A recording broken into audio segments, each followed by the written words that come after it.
এক নির্জন গ্রামে ছিল এক পুরনো নীল বাড়ি। ছোটবেলা থেকে সেই বাড়ির চারপাশে রহস্যের এক জাল বোনা। নিলয় যখন ছোট, দাদুর কাছে প্রায়ই শুনত নীলবাড়ির ভুতুরে গল্প, কিন্তু কখনো চোখে দেখেনি কিছু। বড় হয়ে শহরে যাওয়ার পর ধীরে ধীরে সেই সব গল্প ভুলেই গিয়েছিল। 10 বছর পর একদিন নিলয় ফিরে আসে সেই পুরনো গ্রামে। দাদুর মৃত্যুর পর থাকার ব্যবস্থা হয় সেই পুরনো নীলবাড়িতে। চারিদিকে ধুলো, মাকড়সার জাল আর এক অদ্ভুত গন্ধ।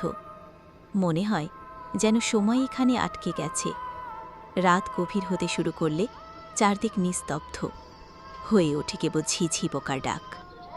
হঠাৎ ঘুম ভেঙে নিলয় দেখে জানালার কাছে এক অদ্ভুত ছায়া, যেন এক নারী মূর্তি বাতাসে ভেসে এসেছে। চাঁদের আলোয় পুরো ঘরটা নীল রোজকে হাসল। সেই নারী মূর্তি। নিলয় ভয়ে পিছিয়ে গেল, কিন্তু ঘর জুড়ে বিরাজ করতে লাগলো এক ঠান্ডা হাওয়া। হঠাৎই ঘরের দেয়ালে এক পুরনো পুতুলের ছায়া দেখা যায়। তার চোখ দুটো গভীর অন্ধকার। সকালে ঘুম ভাঙলে পর নিলয় দেখে ঘর খালি, কেউ নেই সেখানে।